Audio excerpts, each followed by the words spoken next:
Good morning बच्चों, मैं ज्ञान भारती हिंदी हाई स्कूल। बच्चों, आज हम स्टैंडर्ड 12 सब्जेक्ट हिंदी काव्य नंबर 1 पढ़ेंगे। इस कविता को लिखा है हरिवंश राय बच्चन जी ने। तो आइए हम हरिवंश राय बच्चन के बारे में थोड़ा समझते हैं।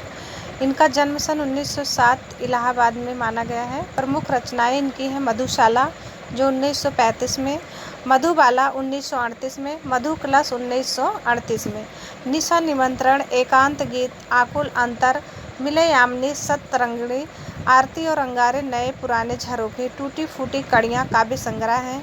क्या भूलूं क्या याद करूं, नीड़ का निर्माण, फिर बसेरे से दूर, 10 द्वार से सोपान तक, आत्मकथा 4 खंड, हैमलेट, जनगीता, मैकबेथ ये अनुवाद, प्रवास की डायरी इत्यादि। उनका पूरा वाङ्मय बच्चन ग्रंथावली के नाम से 10 खंडों में प्रकाशित है। निधन इनका हुआ है 2003 मुंबई में। तो बच्चों, ये सारी इनकी प्रमुख रचनाएं थीं और इनकी जो है मृत्यु बताई गई 2003 में मुंबई में। पूर्व चलने के बटोही बाट की पहचान कर ले, इन्होंने बहुत अच्छी कविता एक लिखा है। कविता का नाम है पूर्व चलने के बटोही, अर्थात हे राही हे पंथी, रास्ते पे चलने से पहले उस रास्ते की पहचान अच्छे से कर ले, वरना रास्ता आपका जो है अच्छे से कटेगा नहीं। 1942 और 1952 तक इलाहाबाद विश्वविद्यालय में प्राध्यापक, आकाशवाणी के साहित्यिक कार्यक्रमों से संबंध, फिर विदेश मंत्रालय में हिंदी विशेषज्ञ भी रहे। ये 1942 से 1952 तक ये इलाहाबाद विश्वविद्यालय में अध्यापक का काम किए। इसके बाद ये आकाशवाणी के साहित्यिक कार्यक्रमों से भी संबंधित कुछ कार्यक्रम में भाग लिए। फिर विदेश मंत्रालय में हिंदी विशेषज्ञ भी ये रहे कुछ दिनों तक। दोनों महायुद्धों के बीच मध्य वर्ग के विक्षुब्ध विकल मन को बच्चन ने वाणी का वरदान दिया। उन्होंने छायावाद की लाक्षणिक वक्रता के बजाय सीधी सादी जीवंत भाषा और संवेदनशक्ति गेय शैली में, गेय शैली का मतलब होता है गाने के जैसी शैली, जिसको हम गा गा के पढ़ सके, जिसमें हमारा लय ताल सब निकले, अपनी बात कही है। व्यक्तिगत जीवन में घटी घटनाओं की सहज अनुभूति की ईमानदार अभिव्यक्ति बच्चन के यहाँ कविता बनकर प्रकट हुई। यह विशेषता हिंदी काव्य संसार में उनकी विलक्षण लोकप्रियता का मूल आधार बन गया। तो मध्ययुगीन फारसी के कवि उमर खयाम का मस्तानपन हरिवंश राय बच्चन की प्रारंभिक कविताओं, विशेषकर मधुशाला में एक अद्भुत अर्थ विस्तार पाता है। जीवन की एक तरह का मधु कलश है। जीवन को भी ये क्या कहते हैं बच्चों, कि जैसे मधु से भरा हुआ कलश होता है अर्थात मधु कलश, उसी तरह से जीवन भी एक मधु कलश है। दुनिया मधुशाला है और कल्पना साकी और कविता का वह प्याला जिसमें ढालकर जीवन पाठक को पिलाया जाता है। कहने का मतलब कि ये पूरी की पूरी जो जीवन है वो मधु कलश है और ये पूरा दुनिया जो बना है ये मधुशाला के समान है, और उसकी जो कल्पना है, कविता है, वह प्याला है जिसमें पाठक को ढालकर पिलाया जाता है। कविता का एक घूंट जीवन का एक घूंट है।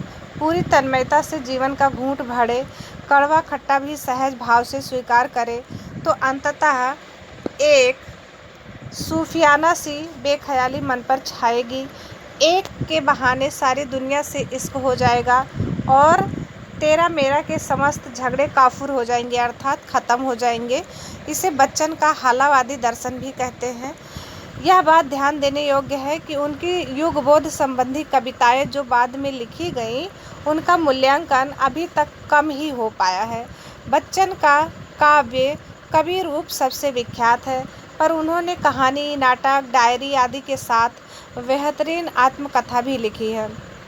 तो बच्चों, ये कविता तो बहुत अच्छा लिखते ही थे, कविता के लिए ये विश्व प्रसिद्ध थे, लेकिन उसके साथ साथ कहानी, नाटक, डायरी आदि के साथ भी जो है बेहतरीन आत्मकथा भी इन्होंने लिखी है, जो ईमानदार, आत्मस्वीकृति और प्रांजल शैली के कारण निरंतर पठनीय बनी हुई है। लोग पढ़ते हैं, समझते हैं, लोगों को पसंद आता है। यहाँ उनकी कविता आत्मपरिचय तथा गीत संग्रह निशा निमंत्रण का एक गीत दिया जा रहा है। अपने जो जानना दुनिया को जानने से ज़्यादा कठिन है। अपने को जानना दुनिया से जानना ज़्यादा कठिन होता है। समाज से व्यक्ति का नाता खट्टा मीठा तो होता ही है, जग जीवन से पूरी तरह निरपेक्ष रहना संभव नहीं है। तो यहाँ पे समझाया जा रहा है कि जो आप अभी कविता पढ़ेंगे उस कविता का नाम है आत्म परिचय। तो ये गीत की तरह है जो निशा निमंत्रण में से एक भाग ले करके आपको कविता के रूप में दिया गया है। और उस कविता में बताया गया है कि अपने को जानना और परखना दुनिया को जानने और परखने से ज़्यादा कठिन होता है। समाज से व्यक्ति का नाता तो खट्टा मीठा होता ही है, पर जग जीवन से पूरी तरह निरपेक्ष रहना संभव नहीं हो पाता है। दुनिया अपने व्यंग बाण और शासन प्रशासन से चाहे जितना कष्ट दे, पर दुनिया से कटकर मनुष्य रह भी नहीं पाता है, क्योंकि उसकी अपनी अस्मिता, अपनी पहचान का उसका प्रवेश ही उसकी दुनिया होती है। यानी जिस वातावरण में जिस तरीके से वो जीता है, पलता है, वही उसकी दुनिया होती है। अपना परिचय देते हुए वह लगातार दुनिया से अपने द्वंद्वात्मक और द्वंद्वात्मक शब्दों का, यानी दो तरीके से, और अपने गुस्से भरे द्वंद्व जो होता है, आक्रोश भरे संबंधों का मर्म ही उद्घाटित करता चलता है। और पूरी कविता का सारांश एक पंक्ति में यह बनता है, मतलब एक लाइन में ये बनता है कि दुनिया से मेरा संबंध प्रीति कलह का है। ये क्या कहना चाह रहे हैं इस कविता में कि जो दुनिया से मेरा संबंध है वो प्रीति और कलह का है, अर्थात प्रेम और दुख का। मेरा जीवन विरुद्धों का सामंजस्य है, अर्थात मेरे जीवन में विरुद्धार्थी मतलब जैसा मेरा जीवन होना चाहिए बिल्कुल उसके विपरीत का मेल जोल है। उन्मादों में अवसाद यानी स्वतंत्रता और खुशी में दुख, रोदन में राग, शीतल बाड़ी में आग, विरुद्धों का विरोधाभास मूलक है। यहाँ कविता में ये 3-4 बातें आएंगी कि जैसे उन्मादों में अवसाद, रोदन में राग, शीतल बाड़ी में आग, अर्थात बिल्कुल ये उल्टा है। उन्माद में अगर अवसाद होगा तो कोई खुशी या कोई स्वतंत्रता नहीं होगी, और रोदन में राग होगा तो कोई रोदन नहीं हो सकता। शीतल बाड़ी में आग है तो वो बाड़ी शीतल नहीं हो सकती। तो इस तरह से बिल्कुल विरोधाभास मूलक सामंजस्य साधते साधते ही वह बेखुदी, वह मस्ती, वह दीवानगी व्यक्तित्व में उतर आई है कि दुनिया में मैं हूँ, दुनिया का तलबगार नहीं, बाजार से गुजरा हूँ, खरीदार नहीं हूँ। जैसा कुछ कहने का ठस्सा यहाँ पैदा हुआ, यह ठस्सा ही छाया उदोत्तर गीति काव्य का प्राण है। किसी असंभव आदर्श यूटोपियों की तलाश में सारी दुनियादारी ठुकरा कर उस भाव से दुनिया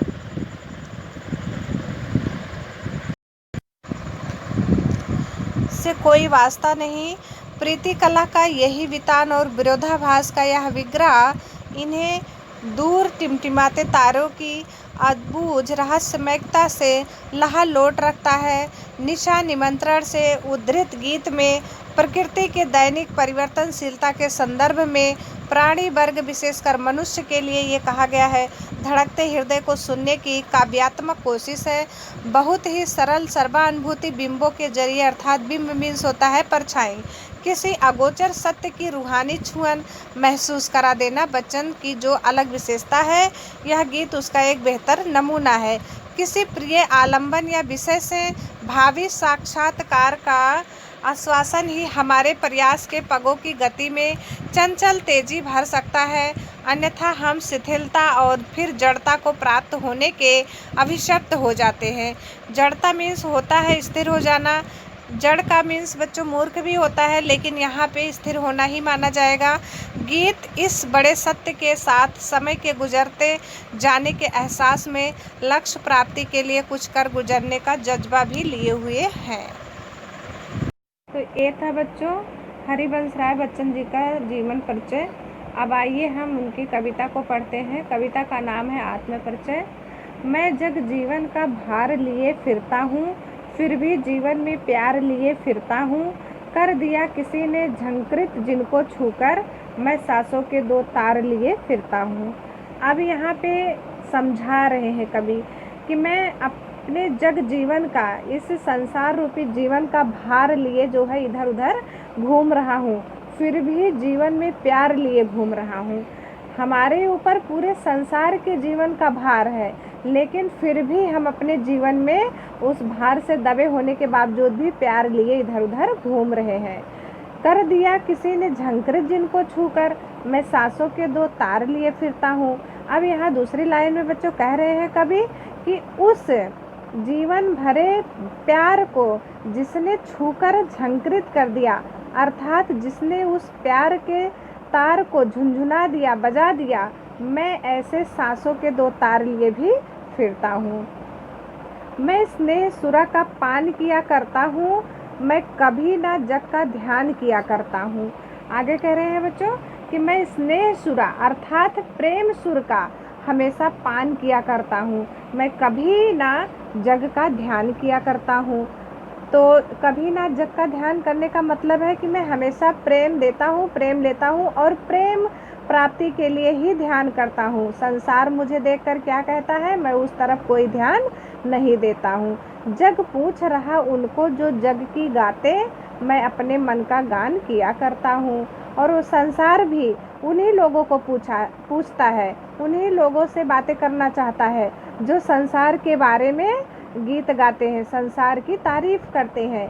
लेकिन मैं अपने मन का गाना गाता हूँ, इसीलिए मैं संसार से कोई मतलब नहीं रखता हूँ।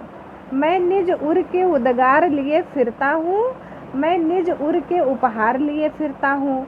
आगे कह रहे हैं बच्चों कि मैं खुद हृदय के उद्गार लेकर के फिरता हूँ, मैं खुद अपने हृदय के दुख को लेकर, हृदय में पनपे हुए वस्तु को लेकर के इधर उधर फिरता हूँ। मैं खुद के हृदय के उपहार को भी लेकर के फिरता हूँ, यानी इधर उधर घूमता हूँ। है यह अपूर्ण संसार न मुझको भाता, मैं सपनों का संसार लिए फिरता हूँ। ये जो संसार है ये अधूरा है और ये अधूरा संसार मुझे पसंद नहीं आता है, इसीलिए मैं सपनों भरा संसार लिए हमेशा इधर उधर घूमता हूँ। मैं जला हृदय में अग्नि दहा करता हूँ, सुख दुख दोनों में मगन रहा करता हूँ। आगे कह रहे हैं बच्चों कि मैं अपने हृदय में अग्नि जला करके दहकता रहता हूँ हमेशा। दहकना मतलब लहलहाना, अग्नि से एकदम लहलहा जाना।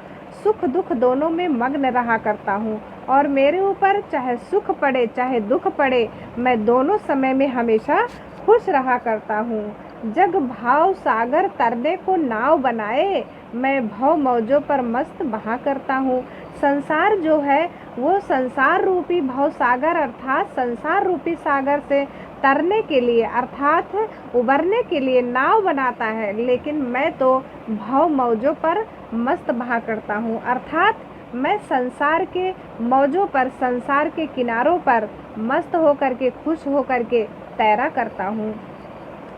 मैं एवन का उन्माद लिए फिरता हूँ, उन्मादों में अवसाद लिए फिरता हूँ। आगे कह रहे हैं बच्चों कि मैं अपने एवन मीन्स जवानी का स्वतंत्र और खुशियाँ लिए फिरता रहता हूँ और उसी उन्मादों में अवसाद लिए फिरता हूँ और उसी खुशी में, उसी स्वतंत्रता में थोड़ा दुख लिए भी इधर उधर घूमता रहता हूँ। जो मुझको बाहर हंसा रुला भीतर, जो मुझे बाहर से हंसाती है और भीतर से रुलाती है, अर्थात जो मेरे अंदर क्या है, उन्माद है, उन्माद अर्थात स्वतंत्रता और खुशी है, ऐसा मैं लोगों को दिखाता हूँ, घूमता हूँ, लेकिन उसके अंदर मैं दुख भी लिए घूम रहा हूँ। जो मुझको बाहर से तो हंसाती है लेकिन अंदर ही अंदर मुझे रुलाती है। मैं हाय किसी की याद लिए फिरता हूँ और मैं अपने हृदय में किसी की यादों को दबाए हुए इधर उधर घूमता रहता हूँ।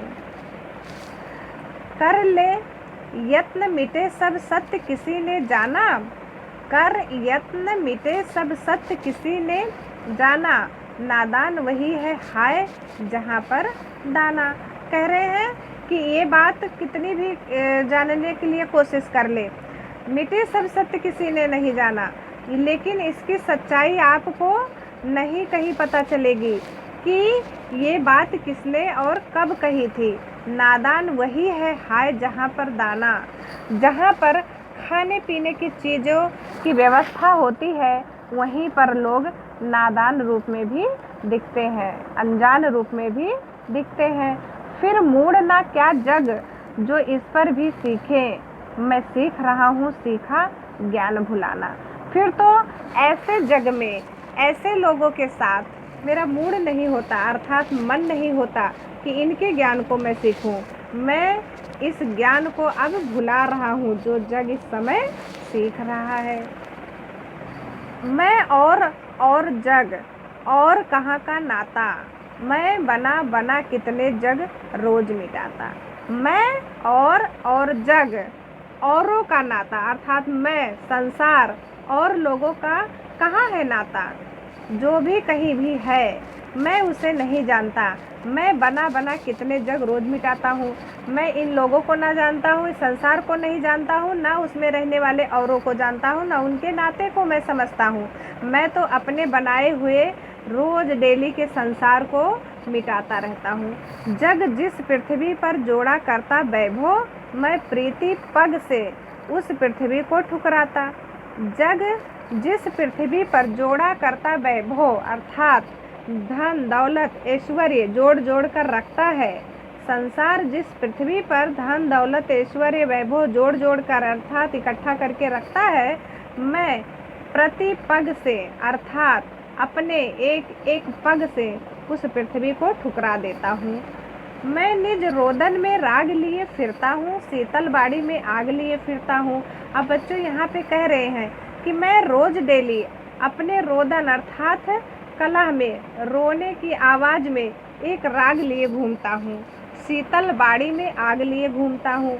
अब यहाँ पे अपने जीवन की ये विपरीत विरोधाभास मूलक का प्रयोग कर रहे हैं कि मैं अगर रोता हूँ तो उसमें लोगों को राग दिखता है कि मैं राग लेकर इधर उधर घूम रहा हूँ, और जब शीतल बाड़ी में बोलता हूँ तो लोगों को ऐसा लगता है कि मैं आग उगल रहा हूँ। हो जिस पर भूपों के प्रसाद निछावर, भूप यानी होता है बच्चों राजा, जिस पर राजा के महल निछावर हो, मैं वह खंडहर का भाग लिए फिरता हूँ। मैं ऐसे राजा के महल को खंडहर मानता हूँ और ऐसे खंडहर का भाग लेकर के इधर उधर घूमता हूँ। मैं रोया इसको तुम कहते हो गाना, मैं फूट पड़ा तुम कहते छंद बनाना। यहाँ पे कवि कह रहे हैं कि संसार तो ऐसी है कि अगर मैं रोता हूँ तो मुझको कहती है कि तुम गाना गा रहे हो, और मैं जब फूट पड़ता हूँ, बरस पड़ता हूँ, गुस्से में होता हूँ तो कहते हैं ये छंद बना रहे हैं। क्यों कभी कहकर संसार मुझे अपनाए, मैं दुनिया का हूँ एक नया दीवाना। तो इस तरह से कभी मुझे कह करके संसार क्यों संबोधित करती है, मुझे क्यों कभी कहकर संसार पुकारती है। मैं तो इस दुनिया का एक दीवाना हूँ। मैं दीवानों का वेश लिए फिरता हूँ, मैं मादकता निःशेष लिए फिरता हूँ। अर्थात मैं इस तरह से दुनिया के दीवानों का वेश बना करके इधर उधर घूमता हूँ, और मैं अपनी मस्ती में थोड़ा बहुत शेष बातों को ले करके इधर उधर घूमता हूँ, जिसको सुनकर जग झूम झुके लहराए, मैं मस्ती का संदेश लिए फिरता हूँ। जिसको सुनकर अर्थात जिस बात को सुन करके, मेरे जिस कविता को सुन करके जग झूम उठता है अर्थात संसार झूम उठता है, झुक जाता है उस कविता के आगे, लहराता है, मैं उसी मस्ती का संदेश लिए फिरता हूँ, अर्थात उसी मस्ती का संदेश लिए इधर उधर घूमता हूँ।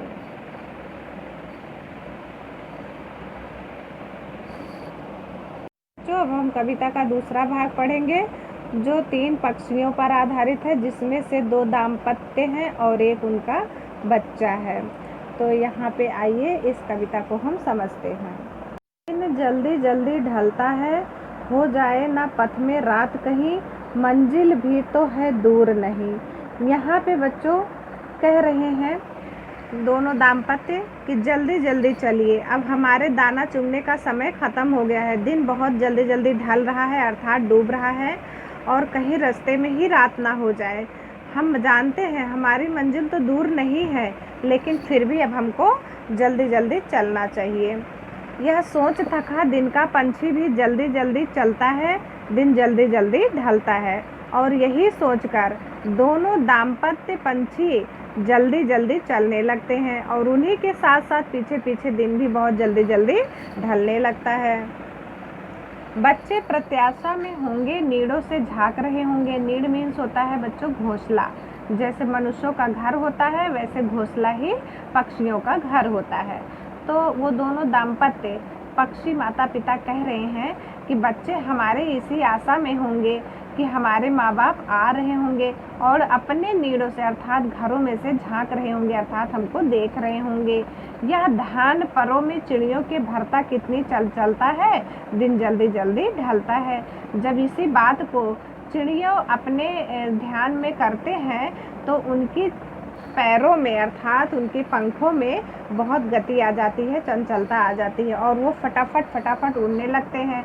उसी के साथ साथ दिन भी फटाफट जल्दी जल्दी ढलने लगता है। मुझसे मिलने को कौन विकल, मैं हूँ किसके हित चंचल। लेकिन थोड़ी देर में वो अपने आप से प्रश्न करने लगते हैं दोनों कि मुझसे इतना मिलने को कौन व्याकुल हो रहा होगा, कौन परेशान हो रहा होगा, किसके लिए मैं इतना जो है चंचलता दिखा रहा हूँ या दिखा रही हूँ। ये दोनों दाम्पत्य पति पत्नी जो होते हैं पक्षी, वो सोचते हैं। यह प्रश्न शिथिल करता पद को भरता उर में विहलता, दिन जल्दी जल्दी ढलता है। और इसी प्रश्न को जब वो सोचते हैं, आपस में करते हैं, तो ये प्रश्न उनके पद अर्थात पैर में और पंखों में जो गति होती है वो शिथिल कर देता है और उनके हृदय में एक व्याकुलता उत्पन्न होता है और उसी के साथ दिन भी जल्दी जल्दी ढलने लगता है। तो बच्चों, हमारा ये कविता यहाँ पे कंप्लीट हुआ। इसके भावार्थ को मैंने समझा दिया है। आप लोग भावार्थ को अच्छे से लिखकर याद करिएगा। और आइए नीचे देखते हैं, इसके कुछ स्वाध्याय के प्रश्न हैं। तो इस स्वाध्याय के प्रश्न को भी आप लोग कविता में से ढूंढ कर लिखिएगा और याद करिएगा। इसके बाद उन प्रश्नों के नीचे आत्मकथ्य करके एक पैराग्राफ दिया हुआ है। एक प्रकार का ये भी कविता ही मान लीजिए। इस कविता को भी आप लोग अवश्य पढ़िएगा और समझने की कोशिश करिएगा। तो आज हमारा ये पोएम यहाँ पे कंप्लीट होता है। अब आप लोग इसको अच्छे से याद करिएगा। Okay, thank you.